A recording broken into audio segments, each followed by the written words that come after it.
Yeah. Can you turn to the book of Matthew? Matthew is the first book in what is called the New Testament. And there's four of these books that start out the New Testament. And they're called Matthew, Mark, Luke, and John. And they're really biographies about Jesus' life and the miracles and the ministry and the teachings of Jesus. And they're from four different perspectives. And these are four dudes that actually walked with Jesus and experienced miracles firsthand.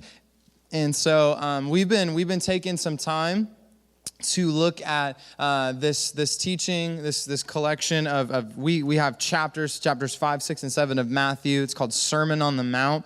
And this was the first public teaching that Jesus ever gave to people. And we've been looking through this for the last 5 months, and we've just been looking at what does this mean for us, and what does this mean for us in the 21st century? And this is really Jesus laying a foundation of doctrine and what it looks like to follow him, and what it looks like for a person to surrender their whole self, their heart, their mind, and their soul to Jesus. And so that's what we've been looking at for the last 5 months, and we are almost done. Courtney actually is not just an administrative assistant. She also preaches a dang good message. And so Courtney is actually going to be preaching and finishing up our Sermon on the Mount series next Wednesday. And so I encourage you to not just come tonight, but come next week, because I know that you're going to be encouraged, and it's going to be super, super great. Also, if you have a phone on you, I would love for you to, maybe you don't have a paper Bible or anything like that, but you can get on your phone and you can actually type into Google or in your app store, like the Bible app or YouVersion or just Bible, and you'll be able to download a Bible app where there is hundreds of translations and reading plans. And maybe you've followed Jesus for a while and you're like, dude, Taylor, you talk about reading the Bible all the time, but how do you read the Bible? You read it word by word. I'm just kidding. It's one of the hardest things about reading the Bible is just getting started. And so one of the great things that you can do is on a little tab on the bottom of the app, it says plans. And, you can see plans that your friends are doing. You can search for your friends on there. You can have Bible reading plans as short as 3 days or as long as a year. And you can search by topics, and maybe you're walking through some anxiety, maybe you're walking through some depression, maybe you're struggling with self-worth or whatever. You can search those things on the Bible app, and you can do Bible reading plans geared specifically towards those topics. And so you can begin to understand what is the heart of God on this issue, and what is the heart of God on this thing that I'm experiencing in life. And so the Bible app is incredible. If you don't have it, I would encourage you to download it. You can even download it right now if you want to. But we're going to be looking at Matthew chapter 7, verses 24 through 27. And the title of my message, if you're taking notes, whether that's on your phone or on the quarter sheet or on a notebook that you've brought with you, the title of my message is The Rock. And yeah, like Dwayne The Rock Johnson. All right, The Rock, come on in. Hi, I made you look. Dwayne The Rock Johnson is not coming here with his fantastic turtleneck and fanny pack. Yeah, that's good times right there. Just, it's just putting out the vibe. Yeah. The Rock. Yeah, I am The Rock. You're welcome. These hot dogs are actually really big, Wow, I need to move on. So we're going to be looking at verses 24 through 27. And verses 24 through 25 says this: Everyone then who hears these words of mine, and this is actually Jesus talking. And if you're on the YouVersion Bible app or you're reading on a paper Bible, these words might be red, and the red letters in the Bible are the words of Jesus. And so everyone then who hears these words of mine and does them will be like a wise man who built his house on the rock, like an actual rock, not Dwayne "The Rock" Johnson. And the rain fell, and the floods came, and the winds blew and beat on that house, but it did not fall because it had been founded on the rock. And so if you're taking notes, the one thing, the main thing that we're going to be talking about tonight is this: your foundation determines your stability. Your foundation determines your stability. And so if you're taking notes, I'd really encourage you to write that down. And everything that we're going to be reading and talking about tonight really points to this truth, because I strongly believe that's what these few sentences are talking about and what Jesus was ultimately talking about. So your foundation determines your stability. And we know this to be true. Like if you don't have a good base, it affects everything after it. Like if you're applying your makeup, where are makeup people that are here? Hey, I thought of you when I was doing this. Courtney's super into makeup too. This is just like everything that Courtney loves tonight, I guess. I don't know. She's great. She reads a lot of books too. So if you want to buy her something, you could buy her like a Barnes & Noble or Amazon gift card. Her birthday's coming up some point this year too. So I don't know when it is, actually. It's terrible. When is your birthday? August. Cool, it's in August. Foundation, that's what I'm talking about. Yeah, when you're applying your makeup, if you don't do a really, really good job with your foundation, everything else is going to not turn out that well. You can tell that I don't really know what I'm talking about, but just listen. Like when you go to if you don't contour correctly, it can make things look weird on your face, and it can make it look cakey. I've heard the word cakey in makeup in the same sentence, so I know that's real. I don't know if it has anything to do with foundation and contouring. I just kind of threw some words together. I tried to find a picture of a bad makeup job, but I Googled, and I didn't feel right about posting or showing a picture because I didn't want to be mean, and I don't know if that picture of that person was a joke or real, so I decided not to put a picture up. But depending on, how many Minecraft people do we have?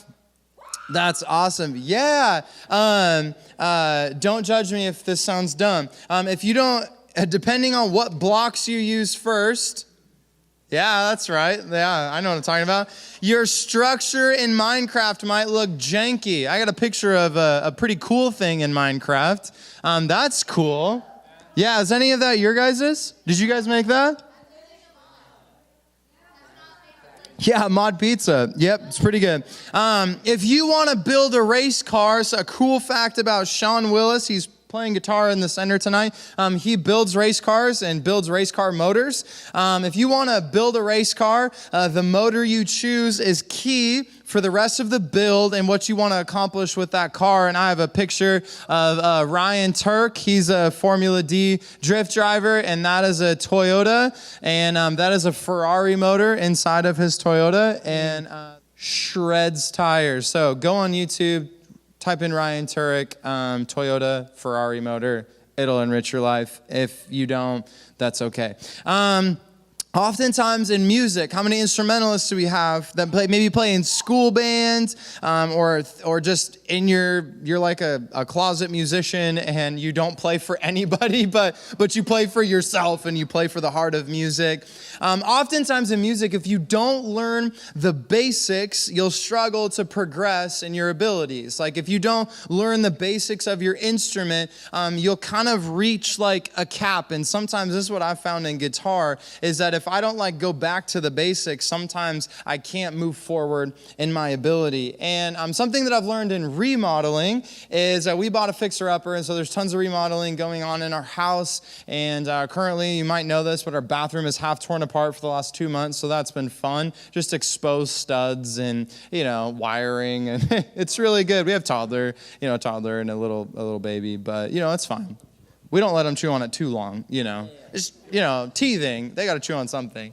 But something that I've learned in remodeling, when you go to do new drywall and tape it and mud it and texture it and paint it, if that work isn't done well, paint isn't going to cover it, and texture isn't going to cover it. You know, the key phrase at our house is, "Oh, the texture will cover it," and it doesn't. And it doesn't, and you'll be able to see the imperfections and maybe the shortcuts that you made. And so really the whole thing of this is the foundation matters. We watch makeup tutorials on YouTube. Like we watch, I don't, but I'm sure you do, some of you do. We watch Minecraft videos on YouTube. We watch instrument tutorials or videos of just about how to do just about everything in life. When you go to fix a car, if you've never fixed a car before, or you've never fixed a specific part on your car, you'll probably go to YouTube to learn how to fix whatever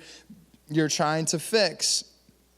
And this helps us, these videos help us understand what goes into making something look and sound and operate the way that we want it to. We try and understand the beginning and the roots of something so the outcome is truly what we want. And a good foundation is the key to success in basically everything in existence. Like pretty much everything in existence. If you don't have a good foundation, you don't have a good end product.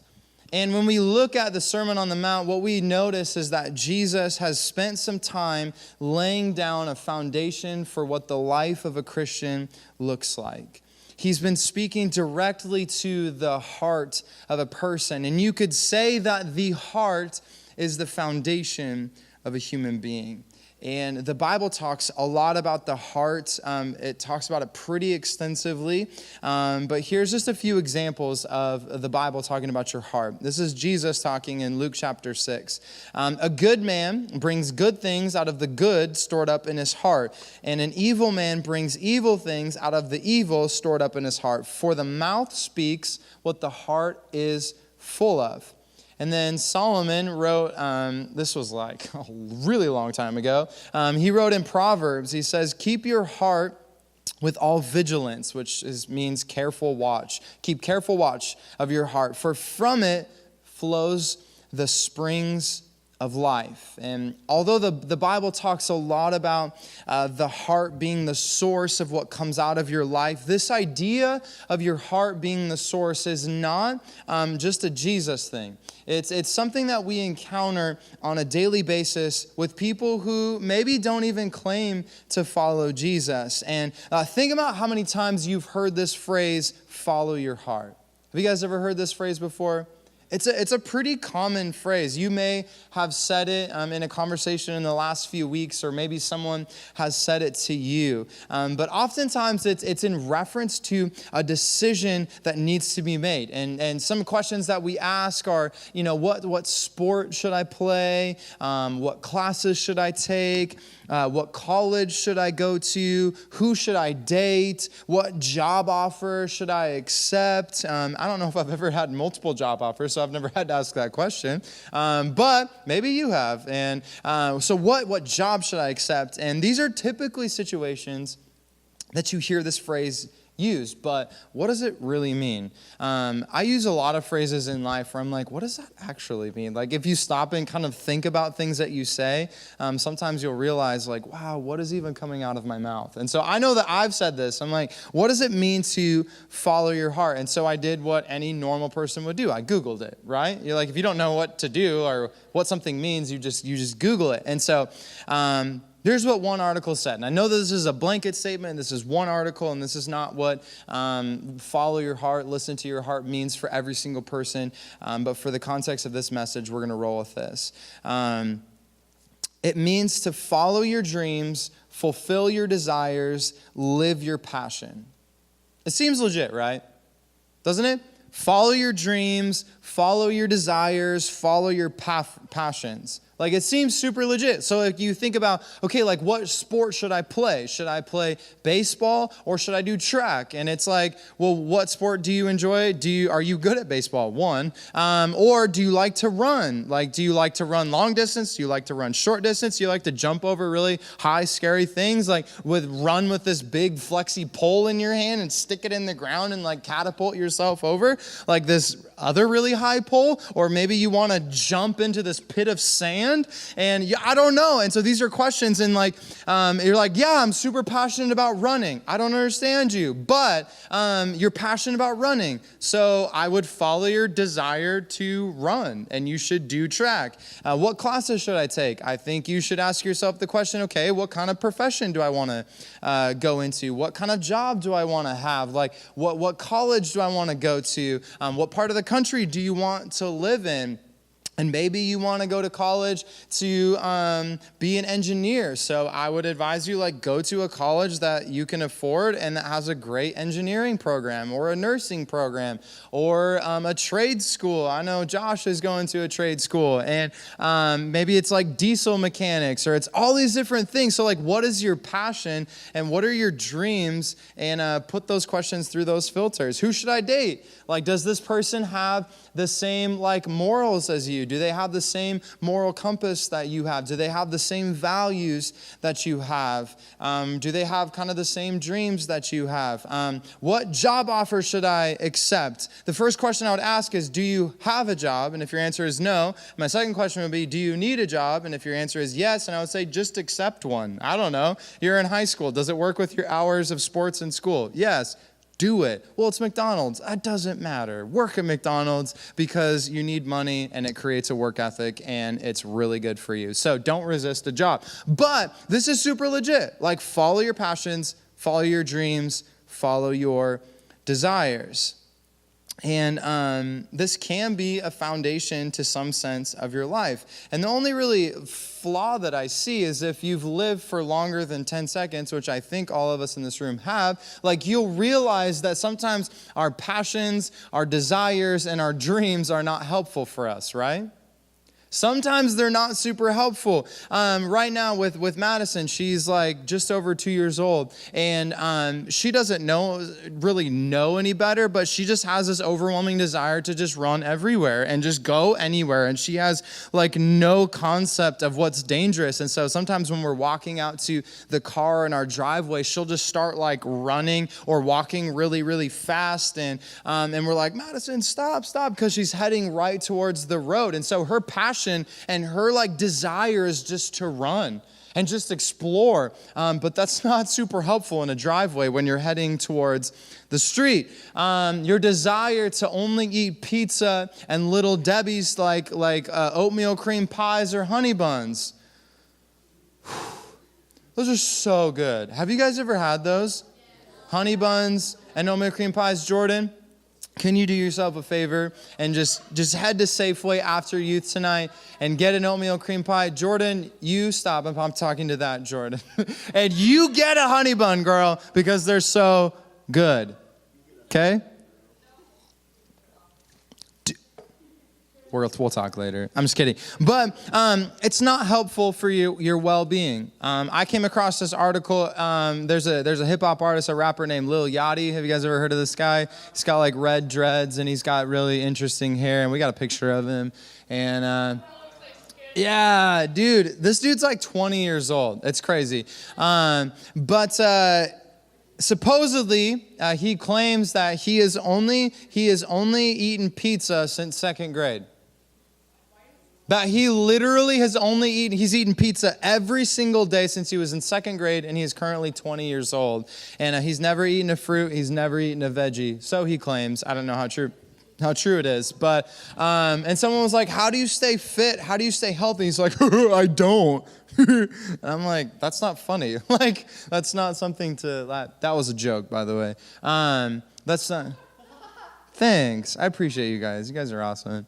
But like, if your desire and your passion is to only eat pepperoni pizza, that's his favorite, he said. He'll eat any pizza. I just watched an interview to like clarify if this was true. And he said pepperoni pizza is his favorite. He just recently opened last year a Yachty's Pizzeria in New York. So anyways, your passion of making fun of your brother and sister is like not helpful.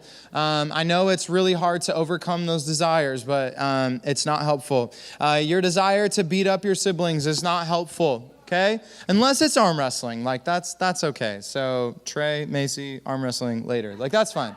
That settles all things. Your passion to play video games and do nothing else with your life is not helpful. No, Trey, that is bad. Like, if your desire is to play video games 24/7 nonstop, you're like, I'm going to be a video game designer when I grow up. And it's like, oh my gosh, like, okay, you suck at math. Like, maybe that's not what God has for you. And that's how we make it spiritual, like maybe that's not the way, the path that God is leading you down. And we just don't want to tell you that math is not your strong suit. Maybe your desire is to watch movies that don't align with the character of Jesus. It's not helpful. Maybe your desire to look at pornography is not helping your brain develop correctly or have a healthy view of sexuality in relationships. And you can quickly see that your desires can be good even in the moment or even for longer than a moment, maybe an extended period of time, but they can also be extremely destructive. And this is why Jesus describes the foundation of our life not being in our desires, our passions, and our dreams, but instead of the truth of the gospel. And the gospel is the good news of Jesus. So when he says, everyone then who hears these words of mine and does them will be like the wise man who built his house on the rock. And the rains fell, the floods came, and the winds blew and beat on the house, but it did not fall. If you have a paper Bible or you have the YouVersion Bible app, I would encourage you to highlight verse 24 and verse 25. But it did not fall because it had been founded on the rock. So the gospel taking root in your heart and in your life is extremely important. And it's almost as if Jesus is saying this: when the tragedies and difficulties in life come, your foundation determines your stability. So when the tragedies come, when the difficulties of life come, your foundation determines your stability. Notice that when Jesus said when the rains came, when the wind came, when the floods came and it beat on the house, it did not fall. He didn't say because you have really, really strong willpower. Jesus didn't say just try really, really hard and then you'll be able to fight away the storms. If you just board up the windows of your life and you just try, hunker down, then you can wait the storm out and then everything's going to be okay. But that's not what Jesus said. He said because it has been founded on the rock, and the rock being Jesus, the rock being the gospel. So what will truly happen if my foundation is not in Jesus? Sometimes I ask the question, like, what's really like the worst thing that can happen? So if I decide not to eat fruits and veggies, if I choose not to exercise, if I choose not to do these things, like, what's the worst that could happen? Like, it can't be that bad, right? Like, if I play video games 12 hours a day, like, it's not that bad. Like, I mean, the blue light from the TV is not that bad. Like, I'll go blind at 60 instead of 90. Like, I'm okay with that. But you realize that's 30 years. Like 30 years without sight is kind of a big deal. Health, yeah, okay, you can, yeah. No, but sometimes we can say, what is like the worst that can happen? Like, I don't see far into the future, and I think sometimes as teenagers, like that's one of like the detriments of being a teenager is we have a hard time looking into the future and processing what does this mean for me later. So if I watch the show on Netflix, like, yeah, there's some questionable things in it, but it's really not that bad. It's because sometimes we can't see like the future. If I look at this website, if I watch this, if I do this, it's really not that bad. And so sometimes we can ask this question of, well, what if I don't like put my foundation in Jesus? Like, what's the worst that can happen? So Jesus goes on to say, and everyone who hears these words of mine and does not do them will be like a foolish man who built his house on the sand. And the rains fell, the floods came, and the winds blew, and it fell, and great was the fall of it. So Jesus is explaining that simply hearing that he can redeem the brokenness of humanity is not enough. He says that it's beyond and it's bigger than hearing. It's demonstrating. It's beyond simply hearing the words of Jesus. It's demonstrating those words. Jesus is saying in order to root yourself in him, you can't simply hear a message about generosity. You must be generous yourself. In order to root yourself in him, you can't simply hear about being a light in the darkness, but you have to be the light in the darkness. In order to root yourself in him, you can't just hear a message about anger, but you have to love and to work things out. In order to root yourself in him, you can't just hear a message about loving all people. You have to actually love all people. In order to root yourself in him, you can't just hear a message about not judging other people, but you have to actually not be judgmental yourself. It's about allowing the words of Jesus and the truth of the gospel to take root in your heart. According to this teaching, Jesus would say if you simply hear the message but don't internalize it and allow it to take root in your heart, when the storms of life come, they will blow you right over. The storms will tear you down because when your foundation is not in Christ, it's straight willpower that you're fighting against life with. And willpower, friends, is a finite resource. It's not something we have an abundance of. This is why it's important for a recovering alcoholic to not surround themselves with alcohol. If you struggle with porn, don't rely on your willpower to get you through and to overcome. If you're bound by comparison, get rid of Instagram so you're not tempted by the dang comparison game. Speaking to myself. If you are trying to face life on willpower, you will end up like the house built on sand, tore up and destroyed. And can I be honest with you? This is so difficult. Like, it's super easy for us to just look at this, and it's super easy for me to hold the microphone and say all of these things, and it's another thing for me to put this microphone down and go home and to live these things out. It's so difficult as well to try and go through life on willpower. If we trust in who Jesus is, if we trust in his power and authority, we will find that we don't have to rely on willpower, but instead we can rest in the power of Jesus. And the last thing I want you to write down is this: willpower is not what gets you through the storms and trials in life. It's by the power of Jesus' death and resurrection.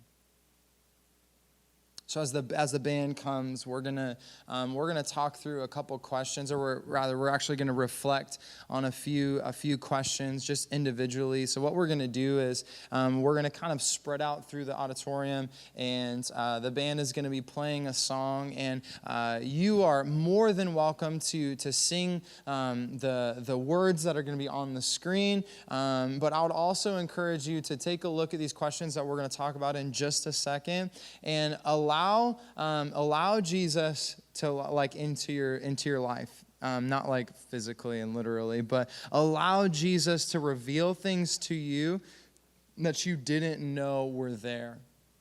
And I hope that as you hear these words of Jesus, that you hear the words that maybe I've spoken tonight. I pray that there would be things in your life these are the areas of my life that I haven't surrendered to Jesus. I only try to just hunker down and do it. And so these are the two questions that I want us to process individually, and then later we'll reflect as a family in some small groups. But what characteristics about following Jesus do you find difficult to not rely on willpower, and why? For example, like we talked about a few weeks ago, generosity, anger, loving your enemy. And I would encourage you to look at Matthew chapter 5 and chapter 6 and chapter 7 to maybe refresh your memory on some of the foundational and doctrinal things that Jesus taught.